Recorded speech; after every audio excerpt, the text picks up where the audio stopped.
What happens when religious trauma collides with sexual empowerment? That is exactly what we're unpacking today with therapist and author Ann Russo. And we are so excited to dive into this really important conversation.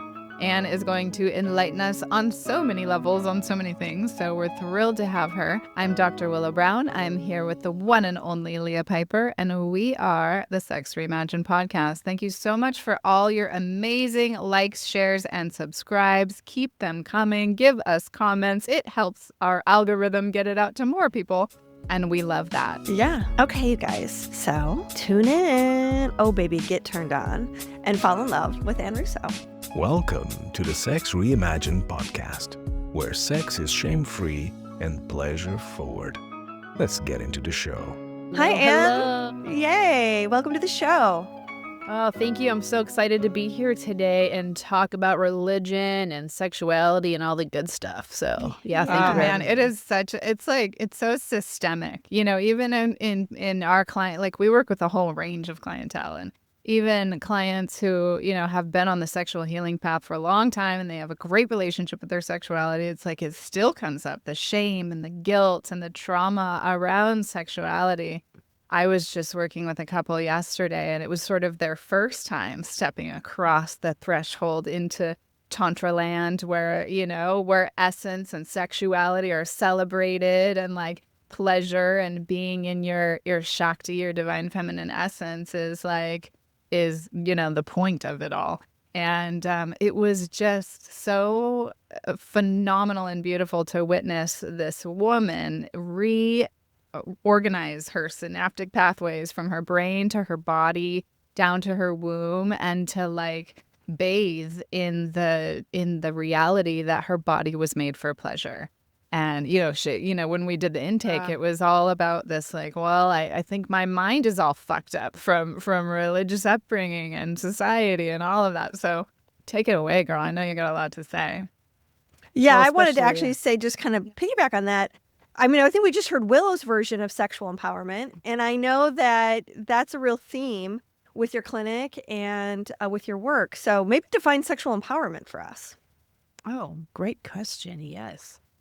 So sexual empowerment, and I admit that I do work more with women, but all around, I would say sexual empowerment is the ability to define what works for you sexually, and not because it's pushed on you by society. And I mean that in or religion or family dynamics, right? It's honoring yourself and honoring your body and honoring your journey. And that can look like opening yourself up to pleasure.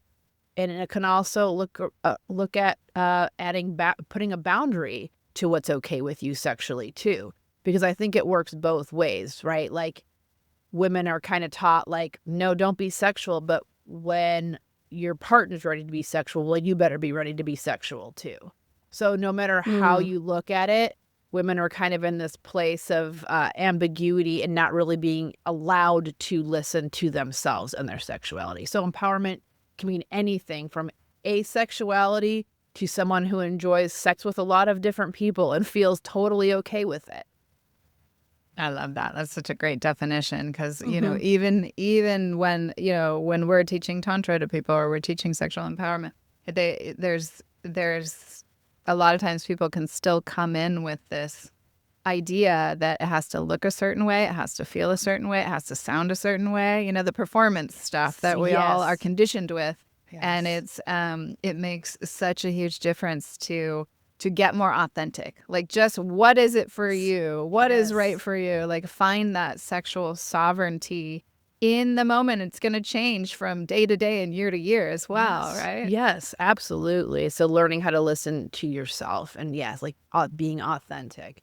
You know, I ran a class of female sexual empowerment, and we actually did talk a lot about the systemic issues around religion. And one of the members of the group was like, you know, I want to learn how to have more pleasure. And I was like, heck yeah, that's awesome. Because, you know, the class really focused on more about putting up boundaries from unwanted sexual advances. Right. And when she brought that in, I was like, you're so right. Like, we need to talk about what it means for us to allow ourselves to truly be pleasured sexually without any guilt or shame wrapped into that. Yeah, and I would go so far as to be able to think about our pleasure and consider our desires and have a place to parse those out and the courage and the bravery to say them out loud. Yes. Even I don't even know where to start, because I Yes. think it's been so not normalized to female sexuality that it's like we hand it over to other people to figure out for us, instead of considering, well, what would the journey look like if I figured this out for myself? Yes. And how do I know I'm on the right track? Yeah, totally. Well, and I think the conversation about it, we just had another guest on our podcast who was saying, the people who have the best sort of sexual relationships ongoing are the ones who can talk about it. And Leah's always talking about, like, even if you've got a fantasy or some kind of, like, sexual desire, you could talk about it. It doesn't necessarily mean you have to play it out and do it. But having a more open conversation around sexuality, it just opens a pathway for possibility. And it's exciting too. I mean, sometimes you can talk about some super dirty shit and not actually do it. And it's a turn on. Yes. Yeah. Exactly. It's owning yourself, it's owning your pleasure, owning your boundaries and your consent, like your authentic consent into those experiences. So how did you get, like, kind of it on this path of healing the shame and the systemic stuff from religion? Were you raised in the Catholic, like we were both raised in religion as well, and so we've got our own stories around it. Oh, What's okay. yours? Yeah. I was born again Christian and then went to Catholicism, so I had a lot of interesting messages between both. Yeah, so I have a very opposite story. So it's like, how did I get here is a great question. I was raised in a household that was very polyamorous, actually. Okay. Wow, cool. Yeah. So sex and sexuality was taught to me as very healthy in a very young age.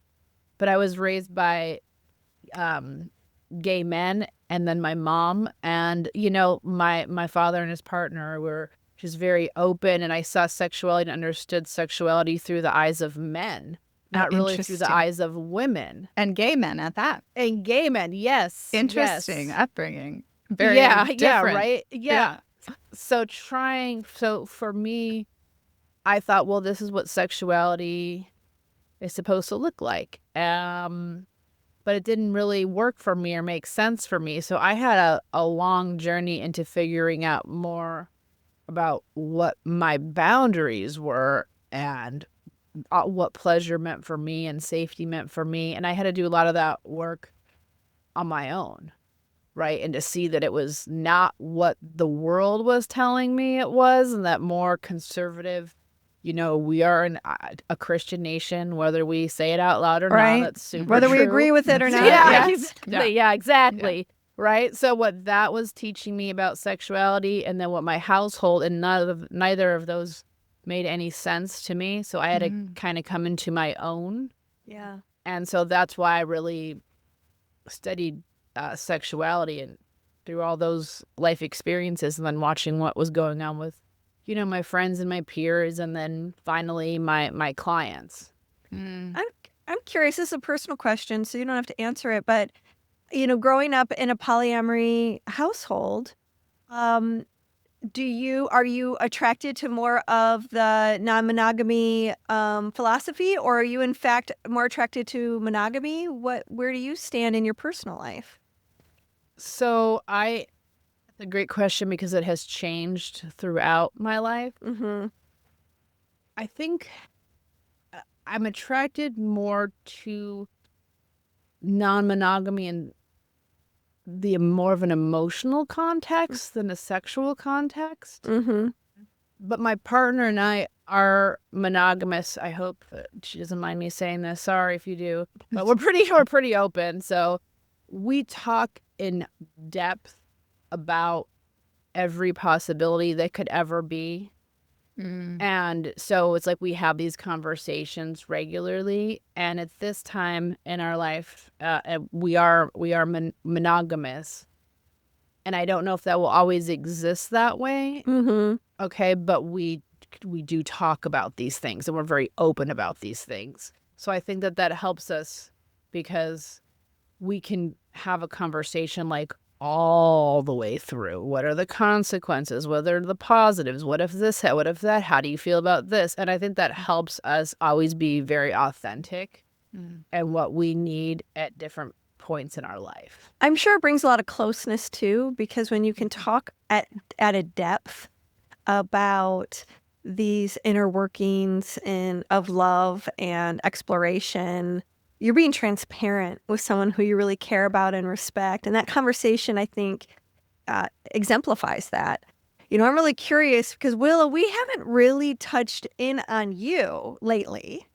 Yeah, we have. Come on, I was in tears the other day on the podcast. Wait. No, this is a different question. This is a different question for you. Because in the beginning of the show, a few years ago, you were definitely exploring non-monogamy and had a lot of passion about kind of open relationship. And then it felt like you did a couple of turns. And I know like right now you're dating and exploring, but I've kind of heard whisperings in our conversations that like monogamy might be in your future. So I just want to like take the temperature right now with you. If you don't mind. And of course you can say, Leah, cut that shit out. Temp check. No, I don't mind sharing. I love to be open and vulnerable. So, I think that I have always sort of, the relationship that I want is the one that works, basically. But I have always sort of held a more, it was stood more in the monogamish category, which is like, this is my partner and we're together and we can lean into each other and we're solid and we like to play with others, together, or in some kind of container that feels safe for both of us that's agreed upon in advance. So I think that's my answer to that question. Okay. Yeah. I was really into open relationships early on, but I realized a lot later that I think that was in reaction to my parents' divorce and my dad cheating. So it was this, I don't ever want to be in that position. I would rather be in a relationship where there was transparency and honesty at all costs. And everyone can have their desire and we will negotiate how to allow everyone to have their pleasure. Like I'm more, don't lie to me reaction than anything else. And then I found myself in a series of open relationships. And then, the last one I had was pretty brutal. And then I was like swung the other direction. I'm going to go into a comment. That was 8 years of hell. Like totally. I don't ever want to feel jealousy again. So anyways, just to kind of give you I looked like you were about ready to say something, so I want to kind of turn back to you. I love what you both are sharing, because I think that that's any relationship we should be able to navigate as honestly and as authentically as we can. And I don't see anything wrong with any of these versions of relationships if everyone involved, that's really what's working for them, right? But I think the challenge is that we're given this handbook. Here, this is monogamy. Now you do this, and this is what this looks like as you're doing it, and then no one talks about it, right? So like I know many people, whether professionally or personally, they don't have these types of conversations around feelings and actions and how do we actually have a relationship together. So I feel like with the exploration of non-monogamy pushes you to dig deeper into yourself and should push the people you're with to dig deeper into themselves. Like you were saying, Leah, it's very different than like a reaction to something negative happening versus like, you know what, this may work for me and I want to understand what that means, right? And you're doing it with someone or people who are approaching it in the same way. Because there's many times where I work with people and I'm like, that doesn't sound like non-monogamy. That sounds like someone being super, super selfish and not respecting you. Right. So it's like, so totally. Like so really like it comes down to highly respecting some others, respecting yourself, having insight into yourself, working on any triggers that you may have, and being able to talk through those things in very vulnerable ways. It's not being selfish and doing whatever the hell you want to do without considering other people. Yeah. Do a lot of your clients kind of navigating non-monogamy? Yeah, I was going to ask the same question. Like, how many people are entering your office that are really exploring a new kind of relationship from what generations before adopted? Many. Pretty much all. I mean, of them. I also advertise that way. Sure. Right. You know? Yeah. But many, and most do come in feeling like something's wrong with them, that they want this, or, B, how the heck do I actually do this and have it work, right? So that must be like a starting place that you have to work people through, is like that it's even okay to want what they want, and that it is possible to have it, Yeah, I think in many ways non-monogamy for some can be like an orientation. I think there's some folks, say more, yeah, because I think, it's like some folks are like, this seems interesting to me. I want to explore it. I want to see if this is something for me. You can maybe you can take it or leave it, right?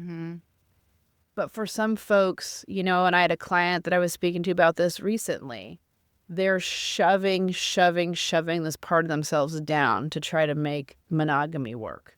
And it's like making this person physically and mentally unwell to try to push this down. And so I think some people are truly oriented to a form of non-monogamy. Right. Yeah. I think so too. I think it's like it's inside of them. It's a part of like their essence and how they cultivate connection and closeness. And it's not this like pair bonded, path. It's broader than that. And it's such a complex, in so many ways, it's such a complex piece, right? Because we love who we love. Yep. And we don't want our partner, if we love and respect them, to suffer. Totally. And so we want them to live in their truth. And at the same time, if their truth threatens the shit out of us, and now we're tying ourselves up in a pretzel on one hand or the other, on either side of the sidewalk, then we are moving towards suffering. And so okay, how do you know? Because I've been telling everyone, I've been listening to a lot of Esther Perel, her podcast lately, and it's been really interesting when she's working with couples in this particular dynamic, or she's just working with one person, right? And they're exploring something, and when attachment style arises, and you have someone who has a more avoidant attachment style. And it's like they find themselves sort of on the hunt because it fills them with all that energy and that excitement. And then as soon as they catch the person and they start receiving love back, it's like they push it away. And then they're on to the next chase, even if they stay in that relationship or they end up cheating. And so how much, I guess I'm curious, and you may or may not be able to answer this, but how much are you seeing that avoidant attachment style being placed in sort of the open relationship desire, where they're just sort of avoiding whatever block they have to closeness? And it may not even be about polyamory as much as it's about, childhood shit. Yes. So I do think that it is about childhood shit, but I also think that it shows up in some non-monogamy spaces because that's the way the person is choosing to deal with it. Okay. That makes sense. Yeah. Because I think that person is being said, you're the selfish one. You're the one that's dysfunctional. You're the one that is, blah, blah, blah, name your judgments. So I thought that was kind of interesting, and it just adds another complexity to all of this. Yeah, I think that, when I ran the group and, I had a member say something to me and I was like, yes, this is it right here. And I guess if anything, this is what I would want to get across. Exploring non-monogamy is the hardest work you'll ever do for yourself on your mental and emotional well-being, your childhood, your attachment style. Like, you can't do it in a healthy way without tackling all the bullshit. Okay. Right. That, You know, that so- resonates. Yeah, truly, right? So You got to dig deep and you got to pull up the Yeah. roots on the consciousness that you were Yes, imparted as a You're child. going to face that childhood culture that you grew up Absolutely. in, the religious construct, your family, your caregivers, But what's also, I think, kind of unique is it can change from partner to partner. In our connection from partner to partner, because I have felt very unsafe with some partners and then incredibly secure with other partners where I feel like, oh, we could actually do this well now. So, okay, I have a question for you on that, Leah. Did you find, though, that where you felt unsafe versus safe, the amount of work that person had already done on themselves?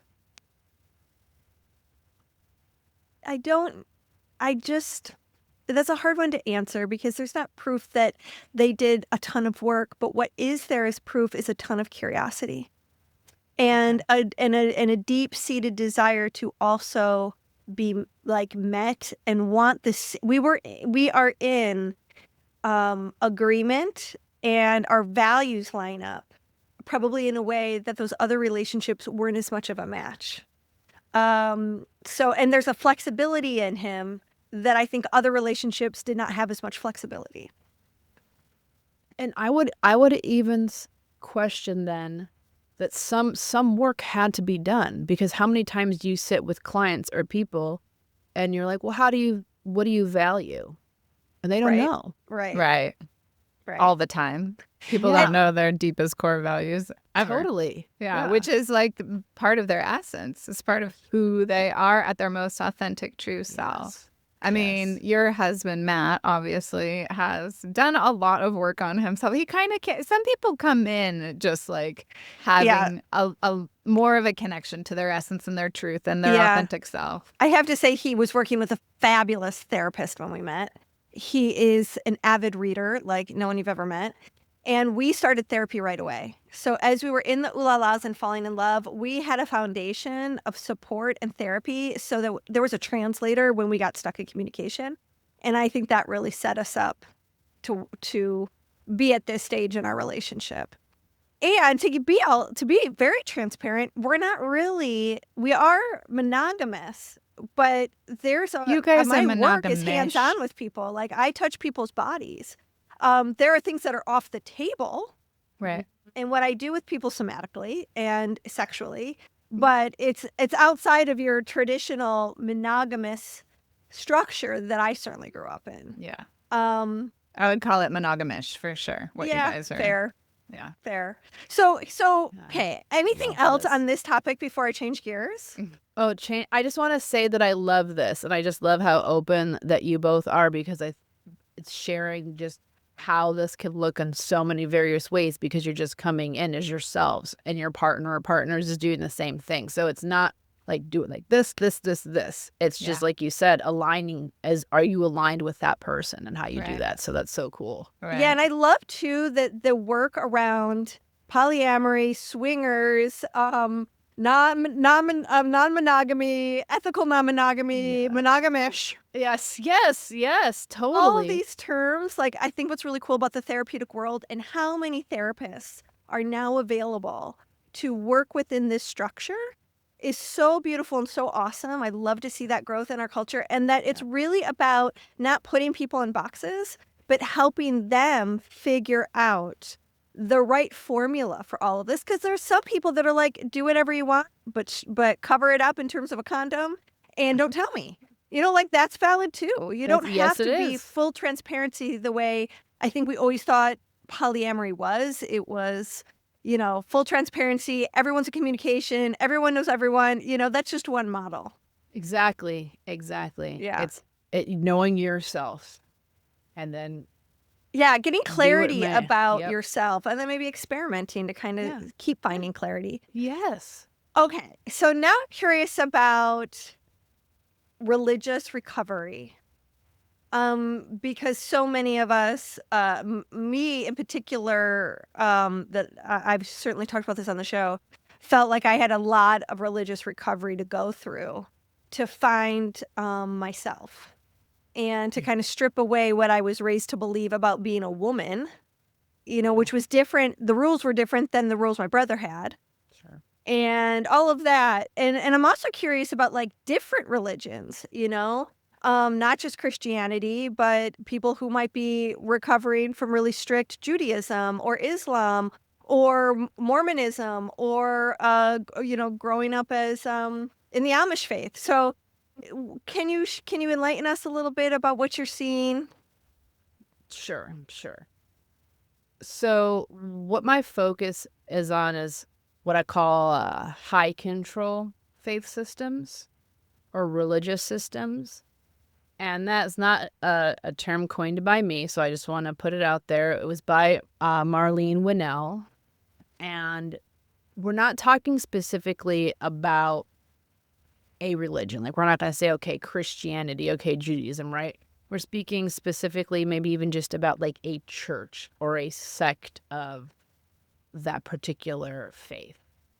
And how that sect is more controlling over who you are. Very for like a term, like if you look at like a very evangelical belief system as a Christian, right? Like, this is the word of God. You cannot question the word of God. The pastor is the one who explains to you what the word of God means.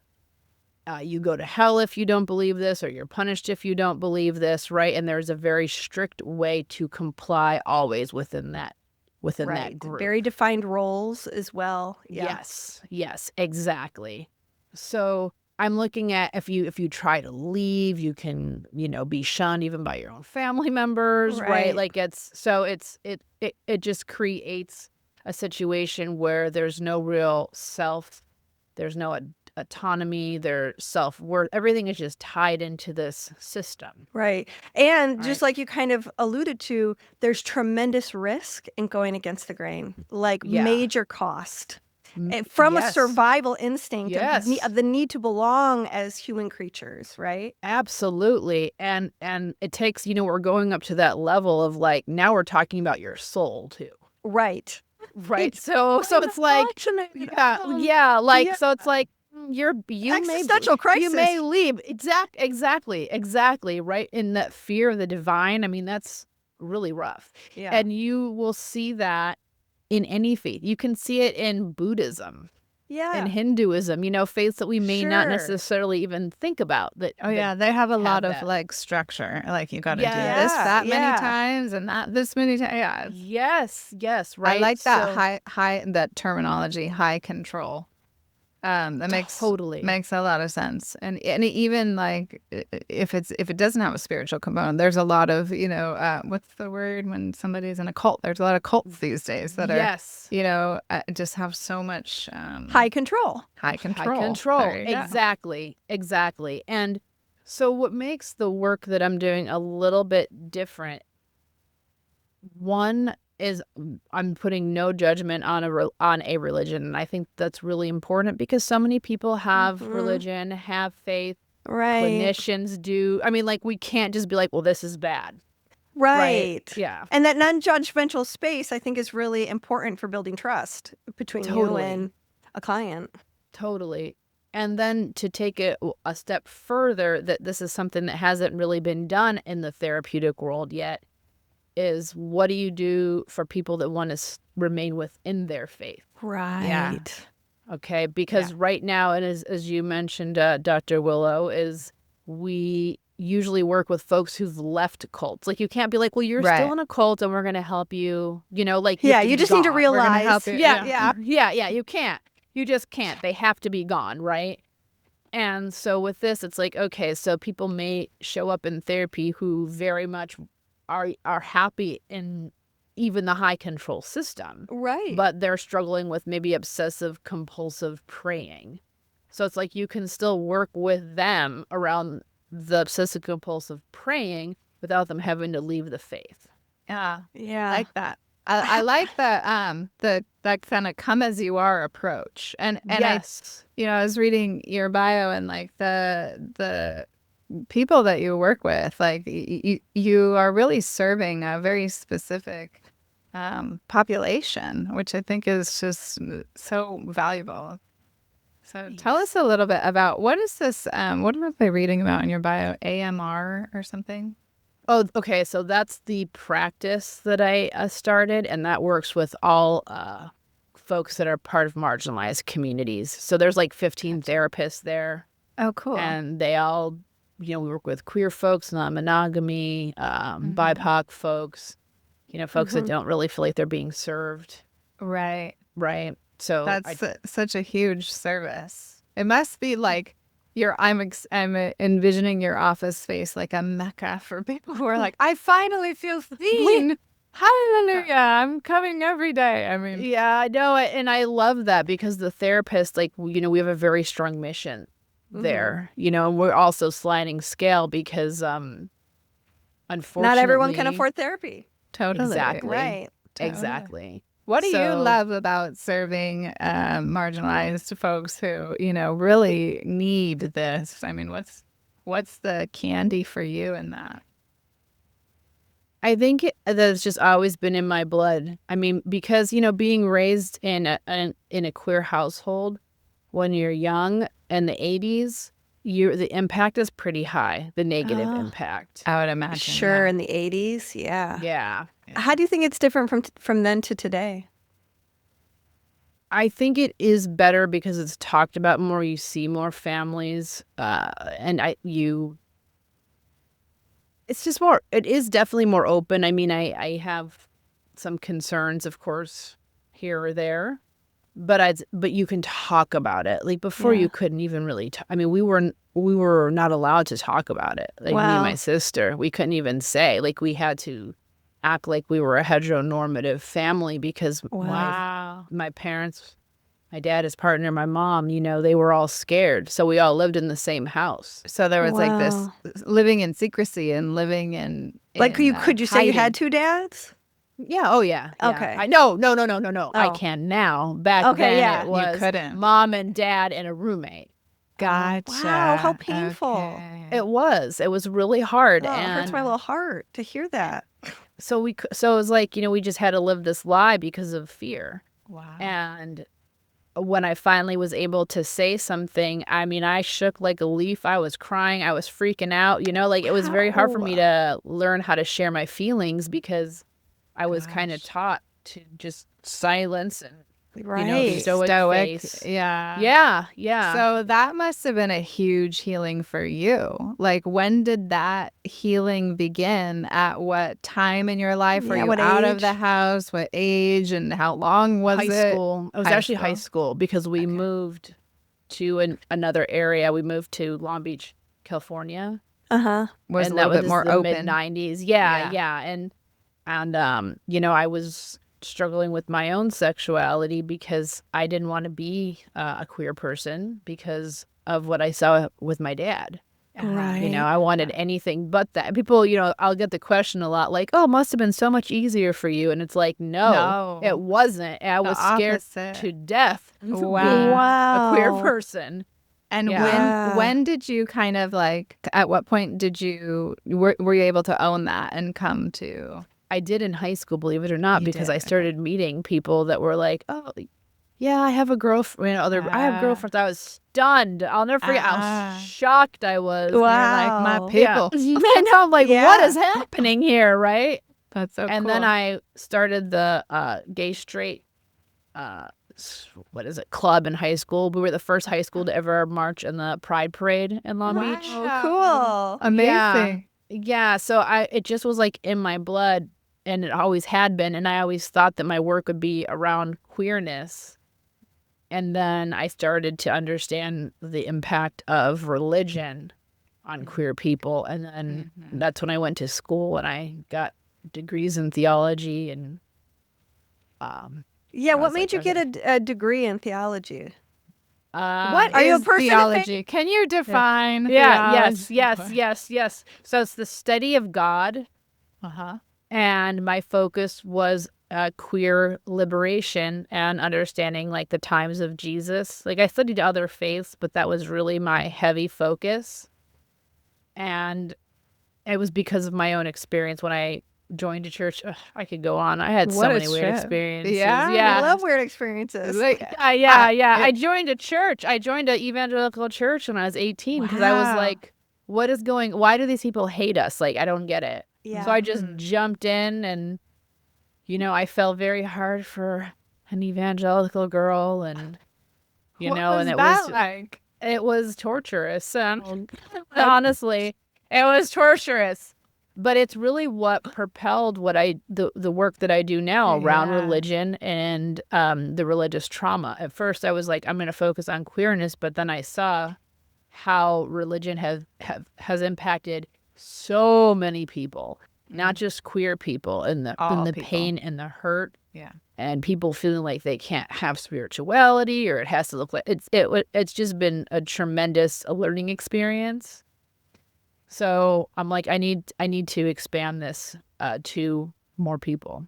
From a political standpoint, I imagine you're also seeing a lot of people, especially since this recent administration. I know my sister and her wife, and she's from Canada, have been, it's like their anxiety levels have skyrocketed. Wow. To the point where my sister cannot watch any news. She has turned off so many things because she was really starting to get sick. This fear of deportation, this fear of gay marriage, going away, all these things. They've got a new baby.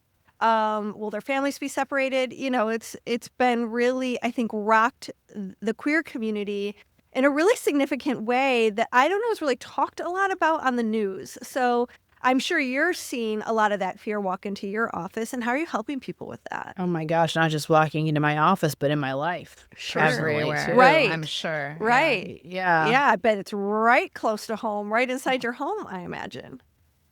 Yeah, my partner and I actually just recently drove across the country. We were moving back to California because we wanted to be in a place where we felt more safe. And it's like, there's certain places in the country where it's like, well, this is really not my people. But I actually had fear. Like, I hadn't experienced that before. I was like, I can't be here. Like, panic was like setting in certain places. Where were you? A few places in Texas. And then driving through Appalachia. And I'd been through there before, but it was really different this time because, something that, and I'm sure that you can relate to this in different ways, is there's certain things that as a minority you scan for, and you scan for if someone has, it's terrible to say, but it's really true. Someone has an American flag. You think, oh shit. If someone has some kind of religious symbol, you're like, oh shit. Yeah. It's like bumper stickers. Yeah. So it's like you're literally like so hyper vigilant in your environments because you're always scanning for safety. Yeah, lawn signs, signs that are in gas stations. I mean, there's all sorts of little things that you don't think about, but are portraying this is what we believe. Yes. And so you have the instinct of going, then you might be against me. Yes. Yeah, exactly. And so it's anything. Like you said, you go into a gas station, you're seeing like the merchandise that they're selling. What does it say? God, guns, country. You're like, oh my goodness. Like these people may be the most wonderful humans ever, but the trigger is real. The hypervigilance is real. Yeah. Right. And you're left in mystery because you don't know if they're the type of people who are going to invite you to dinner or if they're the type of people who are going to get their shotgun out. Exactly. And that's a really, really difficult way to move in the world. So, I mean, obviously I'm very lucky to be in a place where I don't feel that as much here. Yeah. But for clients, and even my clients' friends are in certain areas in the country, I mean, they're scared to death. Yeah. They're scared to death. Right. Because your body can't stay in the state of hypervigilance all the time. Yeah. So hard on the adrenals and just drains you constantly. You can't sleep. You're like always, on guard and then you're always in pattern. I mean, we talk about on our show a lot, like, the places that we don't feel safe in our lives a lot of times is sexuality, finances, and now like this is a huge, huge piece of the conversation of not feeling safe. And when you're not feeling safe, you're usually in some kind of protective strategy or pattern, which means you can't just be in presence. So it's like automatically taking you out of a tantric state, it's taking you out of presence. It's taking you out of being in a relationship with whoever is right in front of you. Like the guy at the, at the checkout counter. Can I just be eye to eye with this soul, and and there's you're coming in already guarded and already holding. It's challenging.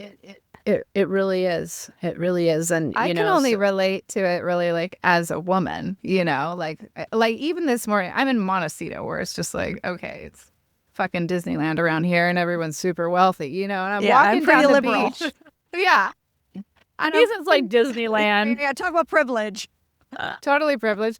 And I'm walking down the beach and I see these like 3 older dudes and they're just having their coffee and shooting the shit or whatever. But even there's something inside of me that a guard goes up, like, am I safe? Am I okay? Yes. 3 men, it's it's intense. So I can only imagine the intensity that so many are going through around the country right now. And go ahead. I'm sorry. No, please. No, I was just going to say, and I think about people of color, or I think about trans people of color. Yeah. Or immigrants. Oh my gosh. Yeah, that's another big reason why we moved back here is because so many of our friends are immigrants or they're brown folks. And we're like, do we have to be here to run errands or do things for them or to support them? Because like, while yes, I feel all the ways that I feel right now, I don't have a fear that I'm going to just get picked up walking down the street, right. So I saw something recently where this woman was just pulled right out of her car and thrown to the ground. Fuck. And I have to tell you the impact that it had on me was it was so intense. And I went to go eat at a restaurant and it was, Spanish speaking, it was a Mexican restaurant. I'm looking around and I was afraid that ICE was just going to come up in there and try to take people. Wow. Things that I never would have even You never thought was going to about. happen in the U.S. Yeah. No. And I think, how are these people, I know they have to survive, but oh my God, I can't even imagine what their systems are doing as they're here day in and day out. And ICE literally was just down the street and had wiped out the entire car wash. And like, it's just, you're destroying generations of people through You trauma. can't help but think, what if that was my dad? Yeah, what if that was my little sister? How is that impacting, the kids who are like their nervous systems, which are like little sponges, Which leads me to this question, bringing it back to sexuality, because when we're dealing with those kinds of stresses in our environment, in our hearts, in our bodies, in our minds, how is that affecting sex? How can you even have sex? Yeah, you're so much. How can right? Like, how can you even be safe enough in your body to be vulnerable and safe and ready for pleasure? Like, your system just won't even allow it. Right. Yeah. You might just want to bang one out to get some cortisol out of your system and some oxytocin in, but that's about it. Look, the way to feel a little better. We might not have all the answers now, but if you want to feel a little better, let's shoot for an orgasm. Yeah, exactly. Oh my gosh, that's hysterical. Yeah. An antidote. Oh yeah. Quick antidote. Yeah. Oh my gosh. That is so funny. Yeah, I mean, it's an orgasm a day keeps the anxiety away. Yeah. Hey, I like that. But yeah, no, it's not going to be loving, vulnerable sex. No, not the deep, connective. Right. It might be survival sex. Yeah. That primal, right? Yeah, the primal sex. Right. Well, this has been such a fun conversation. I know. Really what a pleasure. What a treat. We love you, Ann. Yeah. And tell us about your book. Yeah, tell us about your book. Yes. So it's it's going to be out in 2026, and it's being published by Pessy. Pessy. P-E-S-S-Y. I'm looking for a book publisher. P-E-S-P-E-S-I, and they publish books for mental health clinicians. They do a lot of trainings for mental health clinicians, so they're top-notch folks. So I'm really excited to be published by them. Awesome. And it's the book is about the religious trauma treatment model, and it's really to teach therapists how to work with people that have religious trauma who may want to stay in their faith or leave. Like, meet them where they're at and, like, honor that experience. Yeah. Great. And, so, and it's also, just for folks that maybe are interested in learning more about religious trauma and the impact of it. Yeah. Great. Well, best of luck with that. Yeah. Thank you so much. Where else can people find you? Website? They can find me at annrusso.org. Okay. And I love people to connect with me. It's my favorite. So please reach out. Yeah, great. Well, thanks for being our sexpert today. Thank you so much. I had such a lovely time talking to you both. Great. Awesome. Okay, my friends, my lovers, our beloveds out there listening out in time and space. The show's not over. We still have the dish coming up, so stay tuned. Now, our favorite part, the dish. What a treat. What a pleasure. I love that woman. Fun territory and I know. landscape to dive into. We really haven't had that many queer speakers. Experts. Yeah. We need to get more on here, I think. Would love that. Yeah. So if you are a sexpert out there and you specialize in alternative lifestyles, especially in the queer community, we'd love to get your take on life and love and relationship and sex and all the things. So we all have a greater understanding of what our neighbors and family are living. Absolutely. Yeah. What I loved about Ann was her very clear empathic nature, like, did you notice how many times she'd be like, oh, yeah.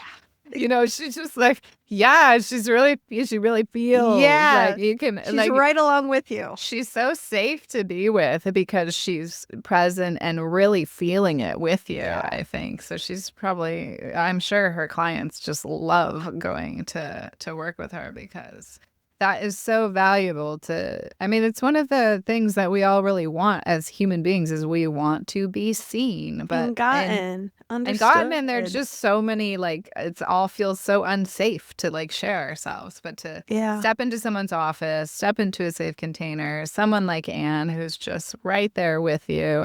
What a gift.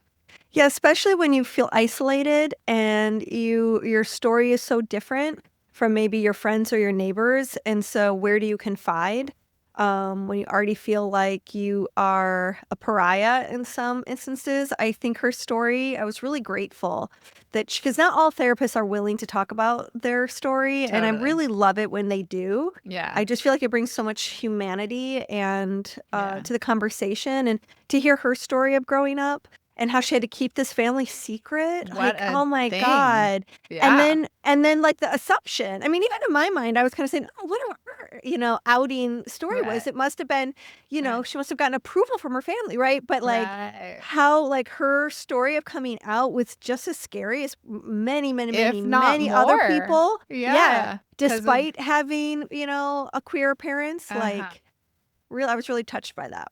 Yeah, absolutely.